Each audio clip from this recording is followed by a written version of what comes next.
Good afternoon, everybody. Thank you for joining us for a webinar on understanding family dynamics and conflicts in family business. Our session today is held with one of Pearl Initiative's founding partners, PWC. I'd like to take this opportunity to thank them for their relentless support for the Pearl Initiative's mission and vision over the past 10 years.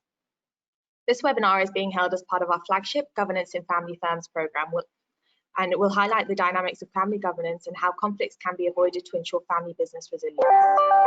Of course, every business is faced with challenges. However, these are often exacerbated in family businesses as they are faced with unique threats from both the business and the family world that, if not identified and addressed quickly, will drastically affect the success of the business in the marketplace, not to mention the potential harm to family relationships. For family businesses, therefore, the threats can come from a family, ownership, or management angle, all intricate elements that need to be carefully managed and precariously assembled to achieve and maintain an optimum equilibrium. The family and the business, while often including many of the same people, are vastly different worlds. Each has its own priorities, goals, and expectations. They are two different systems with different purposes, one involving emotional acceptance, the other rationality and results. Difficulties in family business arise when it's hard to learn how to shift the relationship when family members move between the two systems in the very different dimensions. Yet the rules, expectations, and behavior must shift somewhat as one moves from family to business. And together, these two interlocking systems become a third system, the family business system. A family system's particular needs and energies are sometimes at odds with those of the business system. For example, the family system seeks to preserve harmony and minimize disruption, whereas the business system sometimes requires conflict, disruption, and change. As the goals of the systems are very different, the family must develop and nurture its members while supporting and promoting the business needs to generate financial returns and operate effectively in a competitive environment. Many family business dilemmas arise when family needs or priorities overwhelm the business's needs. Problems inevitably erupt when a family member expects people in the business realm to operate by the same rules they use in the family realm. If one system is dealt with to the exclusion of the other, it is not going to achieve a long-term lasting solution to the given problems of a family business. The goal is therefore for the family to learn to make good business decisions that also sustain family harmony. The best long-term solutions for family business dilemmas are developed when stakeholders are aware of the differing ownership, family, and business roles and learn to integrate and balance them. Such solutions are developed among and between the family and the business and are embedded within a family governance framework that articulates the relevant systems and policies within the family business and thereby support the security and sustainability of the family business into successive generations. However, unfortunately, our most recent research published in partnership with the AUS Chair for Family Business highlights that family businesses across the Gulf region still have very rudimentary family governance structures to separate family affairs from business affairs, if any at all. Here with us today, who knows all too well the challenges faced by regional family businesses, is Senior Family Business Advisor at PWC Middle East, Amin Nasser. He is joining us to shed more light on this matter and to guide us on how to effectively navigate family business systems using a Gulf region lens. Amin has worked with the firm for over 35 years in both London and Dubai, and he's been mainly responsible for developing the firm's activities in family business advisory. Amin was also a member of the PWC Middle East leadership team and a director in the PWC Middle East region board. Over the course of his career, Amin has worked with numerous families, advising them on key family business issues such as continuity, succession planning, and conflict management. He has also helped these families establish their own ownership governance frameworks and their family constitutions or protocols. In this capacity, he's developed various family structures that help families and business achieve sustainable long-term continuity and success. In 2015, Amin joined a family business conglomerate, Gulf Marketing Group, as their CEO. The group operates 12 business divisions across a wide range of industries, including healthcare, education, and logistics. Amin was responsible for driving the group's overall growth and productivity across the Middle East, working closely with the deputy chairman to develop and execute the group's long-term strategy. We are delighted to have him here with us today to hear more about his thoughts, views, and expertise in navigating conflicts in family business. Before I hand over to Amin, I would like to urge you all to engage interactively through our Q&A function on the panel. As I've mentioned, he has extensive experience on the ground working with families and business, so we can leverage that to learn from case studies and real-life examples that Amin has actually gone through by virtue of his work carried out. Amin will be answering all the questions towards the end of the session. Please join me in welcoming Amin, who will walk you through his presentation this afternoon. Thank you, Amin. Yasmin, thank you very much for your kind words. First of all, really want to thank you, Yasmin, and the Pearl Initiative for giving me the opportunity to speak on this platform. I also want to thank all the people who've actually dialed in, and hope that you're doing well with your families and that you're keeping safe in this in these very challenging times. The topic that I'm going to talk about today, as Yasmin indicated, is all around understanding family dynamics and family conflicts. This is a really important topic. It's quite a hot topic, and you'll see why as I go through the presentation. The unresolved kind of family conflicts and misunderstandings are the family business's greatest enemy. So what will the agenda cover? The agenda will, I'll speak briefly around the overview of family businesses in the Middle East, just to kind of set the scene, and go through reasons as to why conflicts occur in family businesses, giving you some examples of families in conflict. What are some of the core issues that causes tensions and conflicts in a family business, and really the impact of conflicts on family wealth. And finally, just to give you examples of how other successful families minimize conflicts within their family structure. So I'm sure you will have a number of questions, and I'll be happy to answer these questions. I think we'll have enough time at the end of the presentation for Q&As. So really, in terms of the overview, really, as you all know, and I don't want to get into a lot of detail because all of you know a lot about family businesses and their characteristics, but the family businesses began as entrepreneurs around 60, 70 years ago, and over the years have diversified their businesses and have built and created some very successful conglomerates. Some of them are very, very large and world-class. The families in the Middle East, however, are considered quite young. Most of the GCC families are actually in the second generation, just about going to the third generation. And as you all know, the families here are the backbone to the economies of the Middle East. They contribute significantly to the regional's GDP and also the employment of the workforce. So to carry on with the overview, what I'd like to say here is that the transition of the family businesses into the next generation is probably one of the biggest issues that families face. In terms of statistics, around 80% of the families in the GCC will go through a generational change in the next 5 to 10 years. And if you talk to the financial institutions, they estimate that around $1 trillion will change hands from one generation to another. And the thing is, the important thing here to note is that if the generational change is handled in a proper way, then the economy will benefit. There will be stability, and there will be, employment created within the region. However, if the generational change is handled badly, this will probably result in a number of families being fragmented, and the results of which could be actually quite catastrophic. The other point to make here is that as the families move from the second to the third generation, you've got all these young next generation family members coming into play. And the thing about these young generation family members is that they are better educated. They're also used to dealing with professionals and demand quite a lot of structured process rather than dealing with or rather than depending on individuals or a charismatic leader. So the other thing is that the other critical or crucial event that's happening in the Middle East is the existence of a number of family feuds or conflicts in the region. Now, The good thing is that the region is somehow protected from these feuds and conflicts. Why? Because there's a lot of respect for the older generation.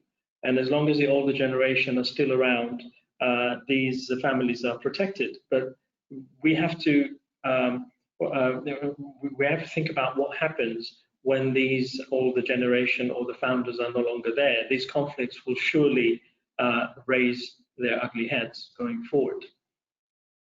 Now, what I want to say here is that family businesses face dual challenges, right? So first of all, these families have to operate in a very difficult environment. So you've got COVID-19 challenges, you've got the global, regional, and economic downturn, you've got falling oil prices, which create a lot of stress from a business point of view. But as if that is not enough, these families have also got to deal and manage the transition of their families into the next generation and deal with family conflicts, which is inevitable.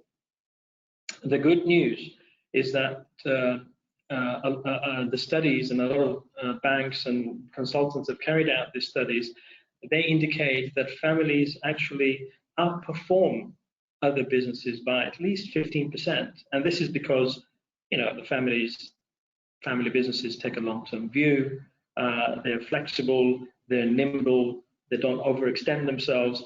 And from a business point of view, that's quite a successful ingredient. However, the bad news is that only 3% of the family, roughly 3% of the family, survive beyond the fourth generation. And that's because of the challenges around succession, around continuity, sustainability, and conflicts. And you know what they say about families, right? The first generation of families are entrepreneurs, or was founder. The second generation are the caretakers. And unfortunately, the third generation are known as the undertakers. Of course, this doesn't always have to be the case if the families are properly organized, as we will discuss in the next few slides. So let's just have a quick look at why conflicts occur in family businesses. But before we go into the detail, let's examine some of the dynamics that families face. Now, some of you would have seen these three circles, the family, the management, and the ownership circle. And indeed, the emergence, if you like, of conflicts between family businesses is really the lack of understanding and communication between these three dimensions. So therefore, understanding the dynamics of the family is quite important.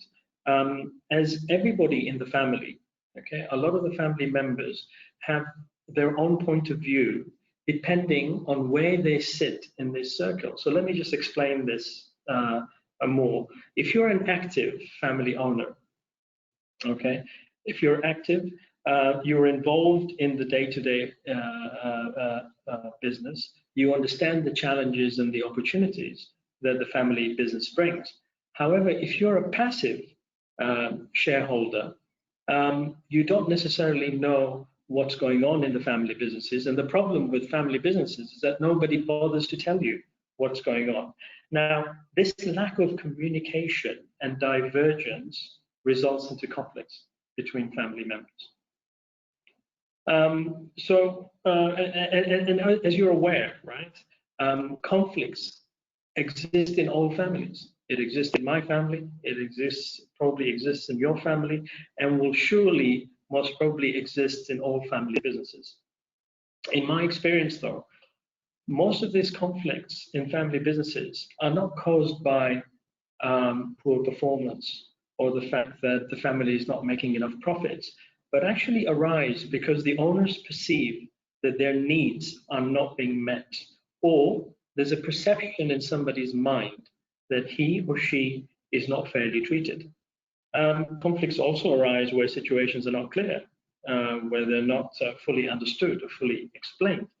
But it's important to also note, okay, it's important to note that the businesses which were previously run by siblings from the same mother are now run by cousins with weaker ties, cousin consortium is very, very difficult to manage, and therefore it's important that families establish strong business relationships with each other and not just simply rely on the fact that they are brothers and sisters. A number of families wrongly assume that just because they're family, that they will agree going forward. So let's just look at some of the core issues that that creates conflicts or tensions within family businesses. The first thing that I want to say here is that it's very important that families have a common vision for the future. The lack of alignment in the future vision of the business could result in a lot of conflicts. Now, let me give you an example. I was with a family not so long ago, and the founder was telling me, was explaining to me, was giving me the background of his business, and he was saying, look, I mean, I created this business over 30 years ago, and I worked really, really hard. Started from nothing, created this business, which is now probably the best of its class in the region. What I would like to do is to make sure that my children inherit this business and my grandchildren inherit this business. I want to leave a legacy that will go on for a long time. And he said to me, look, this is what I really want, but I really would like you to talk to my son and see what he thinks, my eldest son. So I went to see his eldest son. I went to his office and we started talking about, general business for the first 5 or 10 minutes. And then he then proceeded to show me his laptop and share some of his spreadsheets with me, and some cash flow forecasts, which indicate, and said to me that in 2 years' time, we're going to IPO the business. So I looked at him and I said, look, I've got nothing against IPO as long as it's done for the right reasons. But when was the last time you spoke to your father about this? Because his vision is totally different, right? His vision is that the family businesses will remain a family business for a long time. So this is just an example of the importance of having alignment in terms of the future strategy and vision. The other point that causes a lot of tension is the issues around family employment. Issues around who can work in the business, who cannot work in the business. Our family is going to be represented on the board, and how will they be represented on the board? How will you evaluate performance of family members actively involved in the business? It can get quite tricky because can you imagine, and quite emotional as well, can you imagine if a family member is not performing well and you have to then give him the message to step down? Also, there will be questions around, why is he the CEO? Why is he the COO? Why not me? Or why is his son being promoted and not my son being promoted? So there are a number of discussions as I go around my travels around the Middle East. A lot of family businesses have been affected by this quite a bit because of its emotional aspect of it, and a number of them are beginning to question themselves whether this is the right way to do it. Should we actually employ family members in the business, because it actually reduces our ability to hire and fire? A lot of families have said to me, look, we employ the best people. Okay, if they do well, we remunerate them well, we give them incentives, we give them bonuses, etc. But if they don't do well, we sack them. And we cannot do that to family members. And therefore, the point that I'm trying to make here is there's no right or wrong answer. All I'm saying is that family employment is a huge issue, and in many cases has created conflicts within the family. We also talked about the lack of communication and transparency between family members, and I was saying to you that these kind of causes divergence, and it causes conflicts as well. There's a family business that I recently got involved with, and one of their areas of conflict is because of lack of transparency, because of lack of sharing of information. The shareholders are now beginning to query some of the salaries and bonuses paid to their senior management.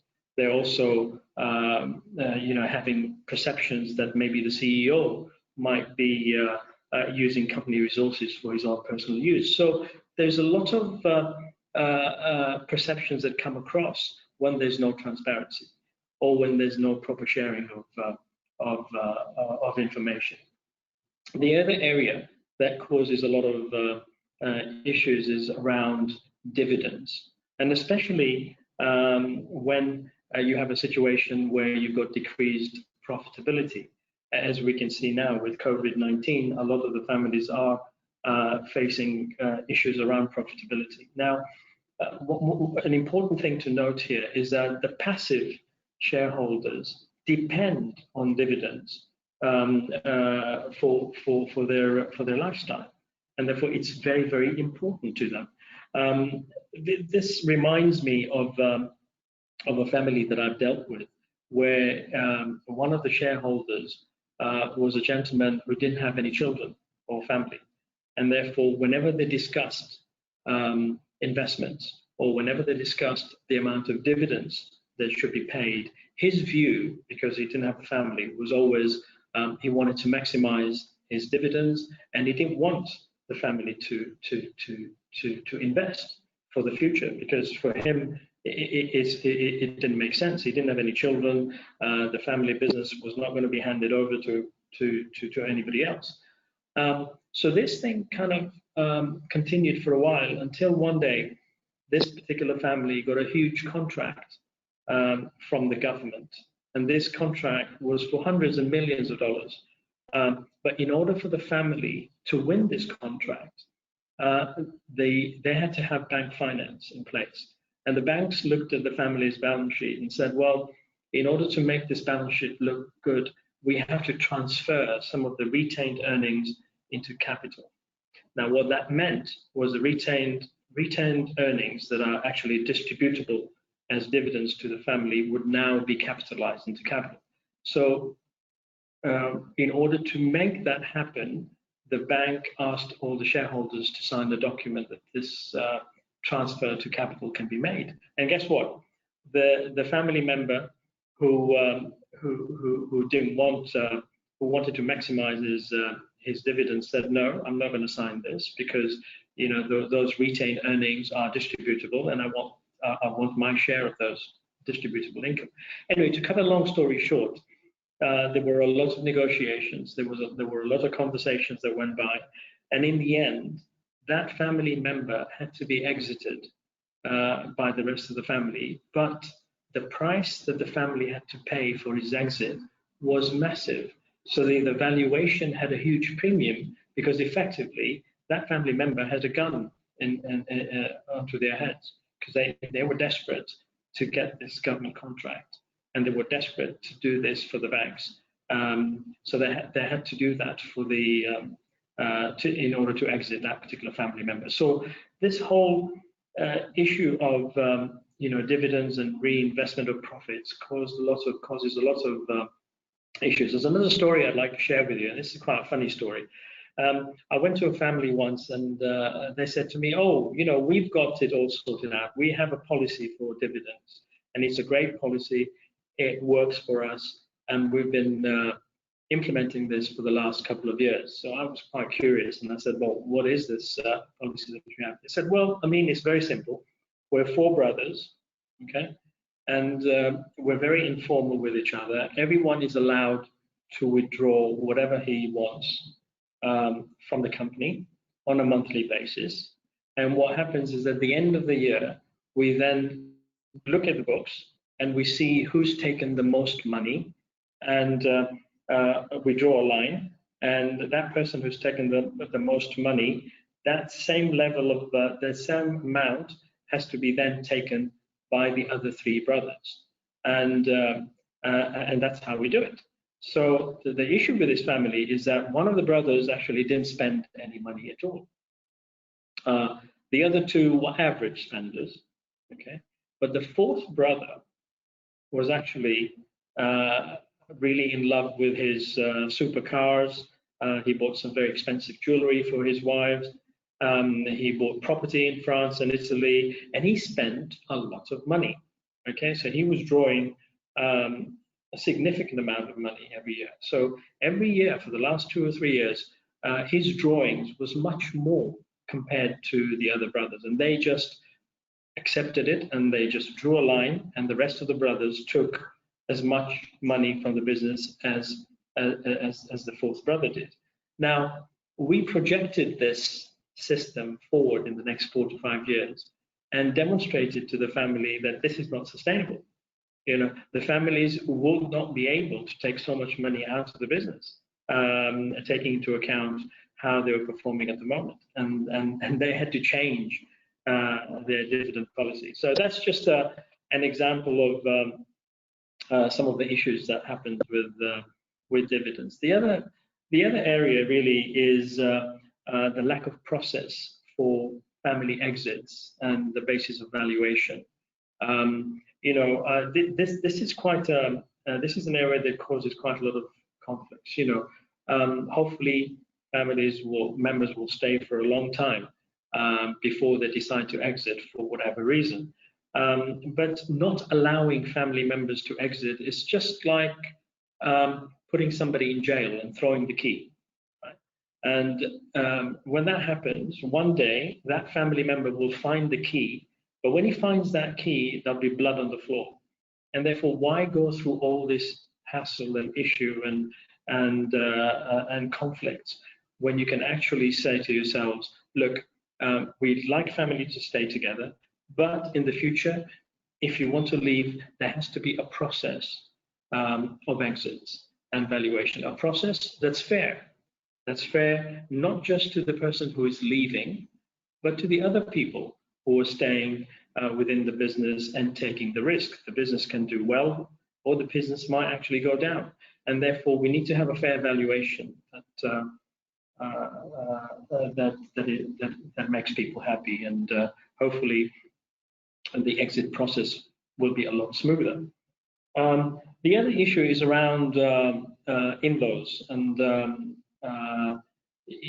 the role that in-laws should or should not play in the business. Now, this can be quite sensitive, and families have to make sure that they treat their in-laws, whatever it is, whether they're allowed to work or not allowed to work, the treatment should be consistent and fair.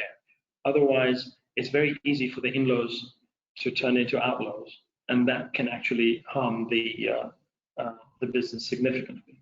Finally, this is typically for this region, and I've found that sometimes the relationship between family members vary between the different branches. So I'm referring to, say, a founder with 2 or 3 wives, and you have 2 or 3 different branches, and sometimes the relationships between the 3 branches are not very good. And what tends to happen is, as long as the founder is alive, things are fine.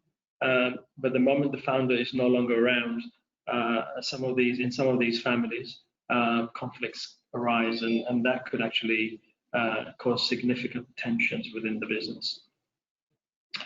So I just wanted to, having spoken about some of the areas that cause tensions, I just wanted to share with you one of the PWC surveys that we carried out for family businesses around conflicts.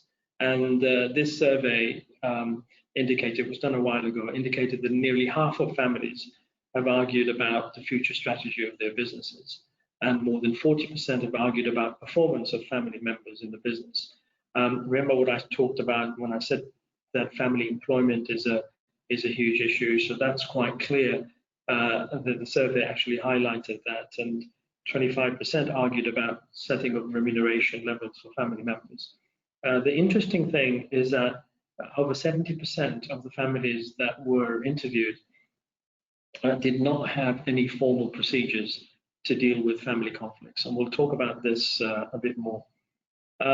So what I wanted to now discuss with you is the impact that conflicts could have on family businesses. Now, sadly, conflicts between family members can actually destroy successful family businesses in terms of reputation, in terms of the structure of the business. They can quite easily disintegrate into smaller, less effective units. And in some families, some of the egos at play are so huge that they don't really care that they're destroying value in these businesses. They just want, they just don't want to lose face, and that's quite negative, really. But as families start fighting with each other, this the whole cohesion and the harmony of the family is impacted, and these conflicts end up in families not just leaving the family businesses, but actually leaving the family as well. And I'm sure a lot of you have seen that some of these family disputes have ended up in courts in the Middle East, and you know how these courts implement strict rules in terms of asset management under dispute, and in many cases they end up freezing the assets of the company. I remember a famous business owner once saying, "To succeed in business, but to fail the family, is to fail." What I mean by that is that it doesn't matter how much money you make, but in that process, if you fail the family, you have failed. I hope you can all still hear me. So I just want to share with you some of the most recent, another survey that we recently carried out, which indicated that 59% of the families claim that family conflicts are handled within the immediate family, and a quarter of these families use third-party resolution services. And this is absolutely true, and the importance of this is actually highlighted, and I'm sure you're aware of this, but some of the large families in conflict in the Middle East have resulted in governments setting up judicial committees to deal with these families and to help them navigate through their conflicts, because these families are so large that their fragmentation could result into negative impact in the economy, and the governments in the region are quite worried about it.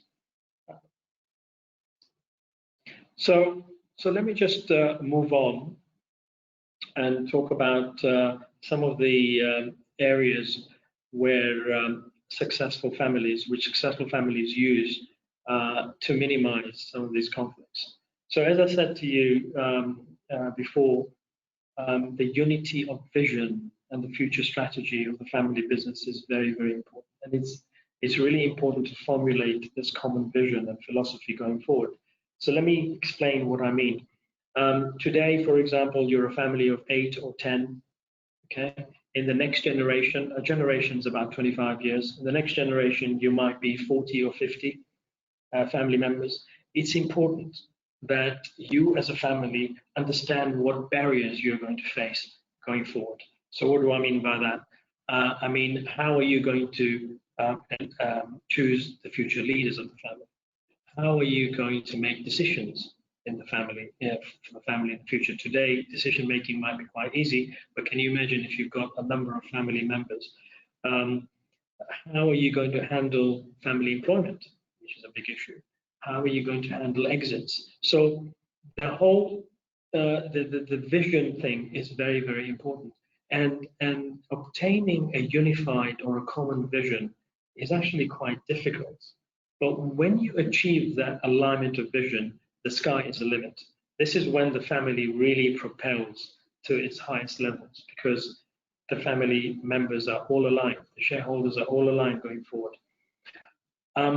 Families also need to create proper governance mechanisms for the business as well as the family. So what I see a lot in the region is that there are reasonable governance as far as the business is concerned. A lot of families have executive committees. Some of them have started having boards, but very few families in the Middle East have governance for the family or for the owners. And only some very few families in the region have started creating family councils or shareholder councils to deal with some of the softer issues around family, things that have nothing to do with business. So it's very important that you engage the passive shareholders who need to be engaged in the business if they're going to support you. And therefore, the establishment of these different forums are extremely important. What families should also do is to establish rules. And these rules tend to formalize the relationship between family members. Okay, and they're often referred to as family protocols or family constitutions, etc. And really, creating these protocols, if you like, is the heart when it comes to building family sustainability and family success is concerned. Unfortunately, a lot of families call consultants in when the family is in conflict, and that's too late, because the family has already started fighting, and it will take a long time for those conflicts to get resolved. Creating these rules, or the best time to create these rules, is when the family are in reasonable harmony, and that's when families tend to agree in a logical method of doing things, and the chances of them actually accepting and respecting those rules are quite high. The other point that I want to make is that the families have to commit to fairness. And I think that fairness is extremely important. Families need to be treated family members need to be treated in a consistent and family member. And I think that the fairness concept should be a key ingredient in any of the rules that families create for their families. In any of the protocols or the constitutions, fairness should be a key ingredient. The other thing that families need to do is to set up good corporate governance. So what do I mean by that? I mean a corporate board, a professional board. There should be proper accountability. Families should start appointing independent non-family directors, and hopefully these will go a long way in resolving conflicts and transparency between the families. Lastly is around setting up a conflict resolution mechanism is quite important. What you don't want is family members to take their conflicts outside to their friends or to their lawyers. And once you start doing this, it's like washing dirty laundry in public. The reputation of the family is damaged. And so families should really think about resolving these conflicts internally in an amicable way. A lot of families are beginning to set up conflict resolution committees within the family structure, and some even have trusted outsiders, people that family know and trust and respect, and these family members or these non-family members are part of these committees. They bring in the objectivity and the independence that's required. So really, these are some of the things that families do to minimize conflict. And with that, I thank you very much for listening, and I'm happy to take whatever questions that you may have. Thank you.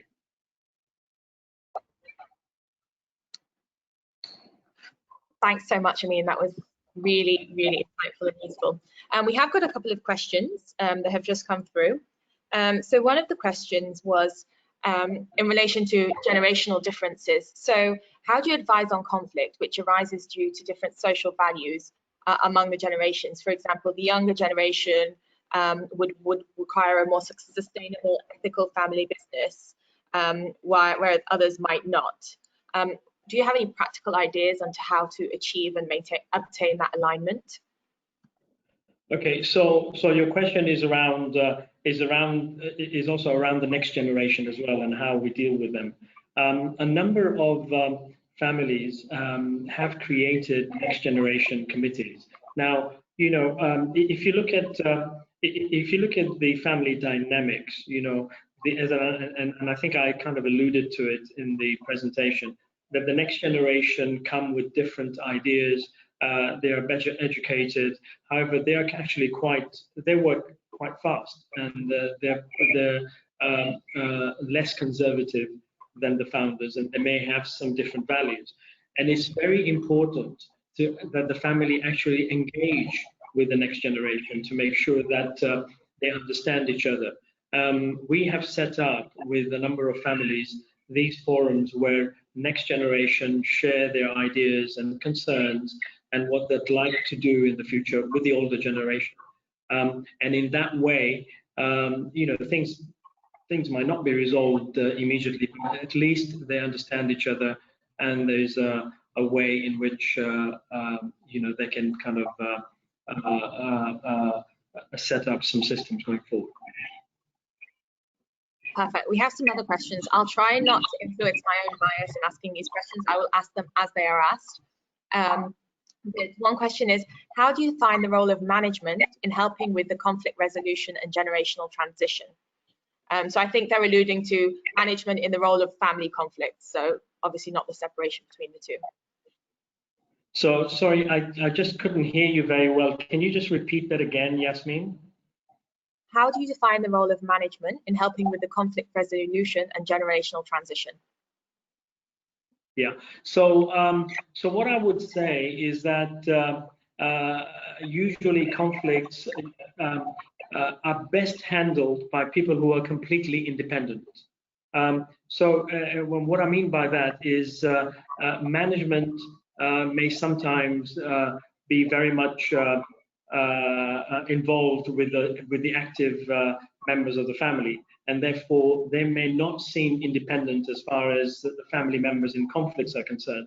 So what you need to do really is, and I talked about a conflict resolution committee, and if families want to involve people that are independent, they need to find people who've got nothing to do with management, because they will not have that bias, people who they trust, people who they respect, people that the communities respect, and they're probably the best place to provide that objectivity and that independent voice.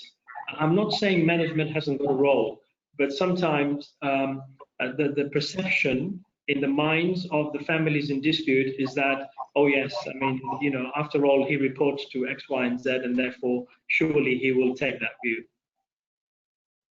Perfect.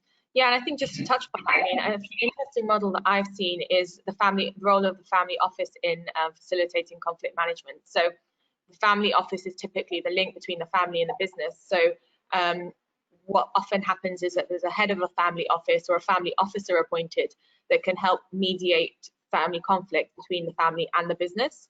So keeping them separately while maintaining and acknowledging that there is obviously a link and some connection between the two. Yeah. I can see a lot of questions about the slides and the presentation. This will be the webinar recording will be uploaded on our YouTube channel for on-demand viewing, hopefully tomorrow, so you can access it then. So you don't have to worry, everyone that's asked that question. Okay, another question is that, sorry, I'm trying to process them so I can give you them logically. Right, so one participant has asked, many family businesses understand that change is required, but are reticent to invest in change. How do you overcome this barrier? I think this is where really the help of independent directors come into play. So if you've got say you take a family with a board that's only made up of family members, I can guarantee you that the discussions that they have are usually discussions that involve family issues. Put some independent, non-family directors into the pot, into the directors, then the tone of the conversations change, and some of these non-executive independent directors have got really great ideas, and they can be a catalyst to change. They can talk about what's happening outside, what's happening in other families, and that could bring about change. Another area where change can be brought is really around the next generation, who are really kind of very eager to ensure that family businesses are professionally managed. They know what's happening in terms of technology, and a number of these next generation go on leadership courses, and they bring about change, and they bring about good change within the family business. So encouraging the next generation, motivating them to go out and get some good ideas, and bring those ideas back within the family fold is quite good, and that kind of brings about change. Brilliant, thank you. Someone else wants a question that I actually had for you in relation to exit policies. So you've mentioned that we don't want jail sentences, life jail sentences where you're not allowed to exit the family. Asking for examples of different policies that may happen and would be in line with the local laws and regulations. So, i.e., the preemptive rule. Sorry, Yasmin, the line was pretty bad. I couldn't hear the last few sentences. Can you please repeat it again? Yeah, so this is in relation to exit policies. What kind of exit policies can be implemented within a family constitution or a family protocol that allow relevant, fair exits on the shareholder that wants to depart and the remaining shareholders that are also matching and in line with local regulations and local laws? For example, the preemptive rule. Right. So, so really, as far as the preemptive rules are concerned, we have a situation in the Middle East where the limited liability companies have preemption rights. So, if you're a shareholder in a limited liability company and you would like to sell your shares, you will have to offer it to the existing shareholders. However, if it's a closed joint stock company, in a number of jurisdictions in the Middle East, closed joint stock company shareholders can actually sell their shares outside to other shareholders without having to offer it to the existing shareholders. But there are a number of structures that family create. So one of the recent structures that family have created in order to ensure that there are smooth exits is that instead of so if you think about a limited liability company, which is say owned by 5 shareholders, instead of the 5 shareholders owning shares in their individual names, then each one of those 5 shareholders can set up their own legal vehicle, okay, that would hold those shares in the main family business. The advantage of doing that is that if a particular branch would like, so if a particular branch has about 15, 20 shareholders going forward, and if they would like to sell their shares, they would have to offer it initially to the shareholders of their branch. And that keeps the shareholding intact, if you see what I mean. So that's one of the structures that family use. But there are many. I mean, exits and valuations is something that and we've written a white paper on it, and you're welcome to have a look at this white paper. But I mean, the important thing is that when you design exit processes or valuation processes, these have to be fair, especially when it comes to valuation. Because a number of these businesses will have clauses that look, if none of the family want to buy these shares, then the shares can actually be sold to the company, or the company has the ability to buy those shares. So the valuation becomes actually quite critical within this family. If you make it very easy for family members to sell their shares, you'll have a long queue of family members wishing to sell their shares. And if you make it very difficult, nobody will exit. So there has to be a balance or fairness between the valuation. So someone's asking, in your experience, do you see a difference in the approach and the focus of sons and daughters in the Gulf region with respect to their sentiments towards and desires for the family business? Sorry, repeat that question again, Yasmin. Apologies, but I can't hear you very well.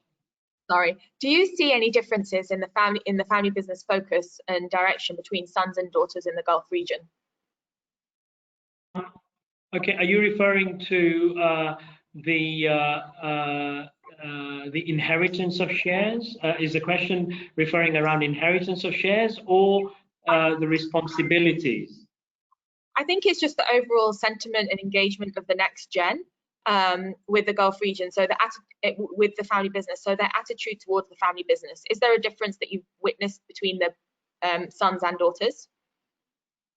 Yeah, so I mean, in my experience, every time we set up these next generation committees, which have men and women, boys and girls part of it, and surprise, surprise, and I'm sure you've seen this before, the people that are most active in these committees are the women.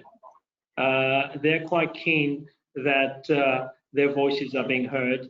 And this happens quite a lot now in Saudi, where I do quite a lot of work in Saudi, where some of these next generation committees are actually quite active, and the women want more responsibility, they want to do more, and unfortunately the ones that actually don't talk much are the boys. So I think what's happening is that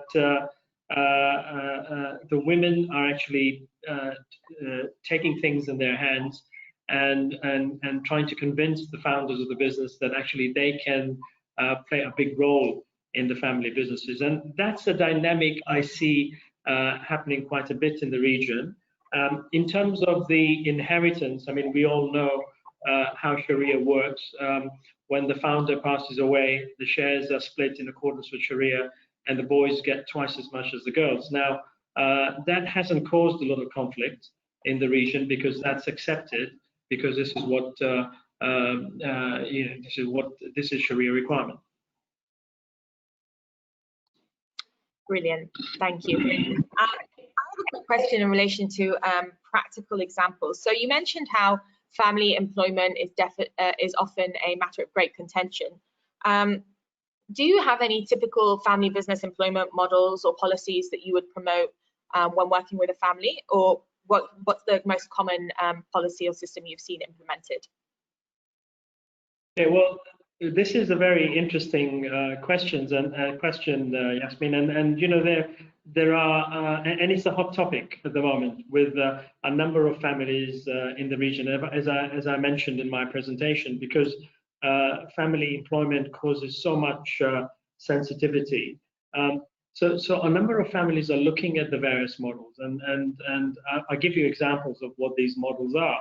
I mean, one model, which is not a very good model, is an employment for all. So what that means is all family members who want to be employed by the family will be employed by the family, irrespective of their capability, irrespective of their commitment. There's no selection criteria. They will all get a job. Now, the problem with that is the sustainability of this model, and the issues that it may cause to families going forward. Another model, which is a popular model, is merit-based. So what will happen is family members will be family members who want to work in the business will be allowed to work on the business based on their qualification, based on their experience. So there'll be a set criteria for these family members to be employed in the family business. Some families would say they will have to work outside. There will be a performance evaluation system. There'll be a family personnel committee. Now, a lot of these things are quite difficult to implement, but a lot of the families actually have that as a particular model. Some families have a model whereby they say, look, we will allow family members to work in the business, but the key positions like the CEO position or the CEO position will be non-family. Why do they do that? It's because they want the flexibility of hiring and firing. So if a CEO does well, it's fine, and they will promote him and they will give him incentives. But if the CEO is not doing a good job, that person will be asked to leave. And if it's a family member, it's more difficult for that to happen. And therefore, this particular model says family members can work in the business, but not in these key positions. The biggest disadvantage of this particular model is the skilled family members. If there are skilled family members, they will leave because they will say, well, there's no future for us in this particular family business. Another model which I've come across is what we call selective employment. So, for example, if you have a family with 6 or 7 branches, okay, what some families do is to say, look, we will limit the amount of family members working in this business at 2 per different branch. So if you have 7 branches, then we'll take 2 from each branch, 14 family members maximum that will work in this family business, because we don't want many more family members due to the issues around conflict, etc. Now, again, the problem with this particular model is that you may select the wrong people, and again, it could be very emotional, and you also lose the flexibility to hire and fire. The final one that I see a number of family using now is what they say is that, look, we will not allow family members to work in this business because of the issues that we want to avoid, all these issues that we have. What we will do is we will make sure that families have a very strategic role in the business. So what do I mean by that? I mean that all the family members will be, the role will be limited to the boards of either the holding company and the subsidiary company, etc. So there will be a selection criteria, and they will be appointed in the boards of the holding company and the subsidiary company, but not be allowed to do the day-to-day. Linked to that, family members will then say, well, the next generation family members, what we will do for them is we will make sure that these next generation family members are allowed to use business capital, to utilize business capital or to utilize resources and invest in new ventures, etc. So they will promote the entrepreneurs, the entrepreneur side of the family business. So these are the different models. Now, which is right, which is wrong, really depends on the family itself. Every family is different. One particular model that works for one family may not work for another family. Brilliant, that was really useful, thank you. I'm conscious of time, but we have got a couple more questions, so if you could bear with us, we might go over slightly. Appreciate your insights. One's, I don't want to end on this one, so I'm going to ask it now, as it's a bit morbid, but in terms of ownership structure, so you've mentioned that often conflict arises as soon as, the patriarch or matriarch passes away. Things are all going swimmingly well, the patriarch, matriarch passes away, and then the trouble starts. What would you recommend as a preemptive tool or mechanism to avoid that conflict that will arise to immediately impact business while the transition and everything is sorted? Okay, that's a brilliant question.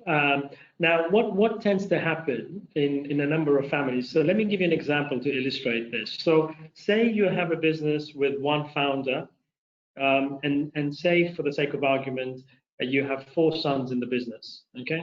And father says, you know what, I'm the chairman of the business. I've got 4 different lines of businesses, 4 different streams. And what I'm going to do is I'm going to get one son to look after each industry. So each vertical is managed by one particular son. And what happens in this particular instance is that particular son who manages, either the pharmacy or the construction or the hospitality reports to the father, right? So, and then the father makes key decisions around investments and things like that. What tends to happen is that this particular system The father, of course, loves it because he's in overall control. But what happens is the sons do not have the experience of working with each other. And what tends to happen is these very strong silos are created between the four businesses, and the walls of these silos get thicker and thicker and thicker.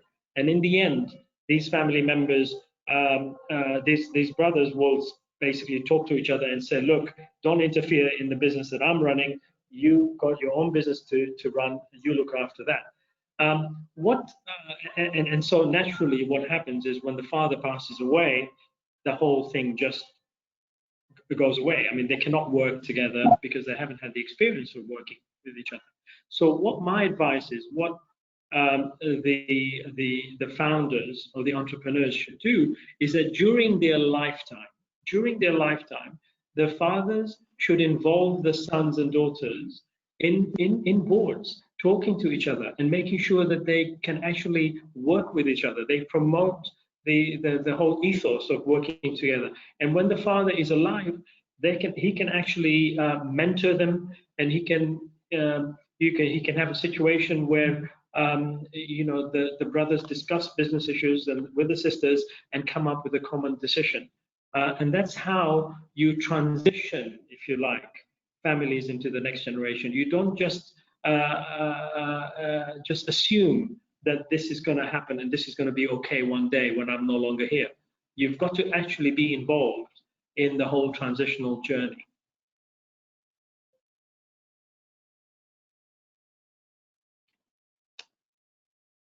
Hello, can you hear me? We have one more question. Yeah. And that's in relation to, this is going to be the final question. So it's in relation to the corporate governance structures, actually. So what are your views on corporate governance structures for families, and how do families typically document their policies and procedures with regards to on-the-ground operations, as this is believed to be the highest challenge for most family businesses? So you're talking about the governance policies as far as the business are concerned. The business is concerned. Is that right? Or... So that's what the participant is alluding to. Pardon? So I think so. It's a question from the participant, but I think it's deviating from the family governance and then the business operational governance framework. So yeah. So as far as the business is concerned, I think. This is actually an area where families find a lot easier to implement. So I think as long as you've got a good board, I think the most important thing is families, depending on their sizes, need to ensure that they have a good board and a professional board where you've got a combination of family and non-family professionals on the board. And they're the ones that actually then report to the shareholders. They're the ones that actually agree the strategy of the business, and then they monitor it, appoint management to actually execute that strategy and ensure that there are proper systems and procedures in place. There are committees, there are audit committees in place, there's remuneration committees in place, there's risk committees in place. There's a CEO for the holding company who has an executive committee, and there are proper systems around reporting, around accountability, and all of that. And once you've got that system in place, it's actually quite easy to make sure that the business runs in a proper way. The important thing here is empowerment. The shareholders of the business need to make sure that the board is properly empowered to make those decisions. The board also has to make sure that the management is sufficiently empowered. One of the key issues I see facing some of the families in the Middle East is that some of the CEOs are not properly empowered by the families. And what that happens is, I know it's not an easy thing. You've got to build trust, and then the empowerment comes in later. But if you don't empower people in the right manner, with the right kind of audit procedures in place, you will lose good talent. Good talent want to make sure that they can actually add value to the business, and therefore, I think empowerment is quite important. Brilliant. Thank you for that. I mean, really useful. So I think, the key takeaways with this session. I mean, the key words that have been, you know, alignment, certainty, clarity, and structure. Yeah. So I think family businesses require structure, and I think often people perceive that as, you know, in conflict with what family businesses are, as, you know, dynamic, moving parts in a moving system. But I think the takeaway is family governance policies or a family governance constitution or protocols are necessary to frame and define structure and articulate the policies that the family collectively agree upon to create the certainty to move the business forward and create the unity and vision and alignment. Thank you for sharing that with us. Yeah. It's been really helpful. And as I mentioned to the participants, the webinar will be online on our Pearl Initiative channel. If there are any more questions, feel free to send those through to us or the team, and we'll try and file those through to Amin for answers for you as well. Once again, thank you for joining us, and sorry we've run over a little bit with 5 minutes, but I hope you found the Amin's answers useful. Take care and see you soon for our next webinar. Take care. Thank you. Bye-bye. Thank you, Yasmin. Thanks. Thank you all. Thanks so much. Bye. Bye-bye.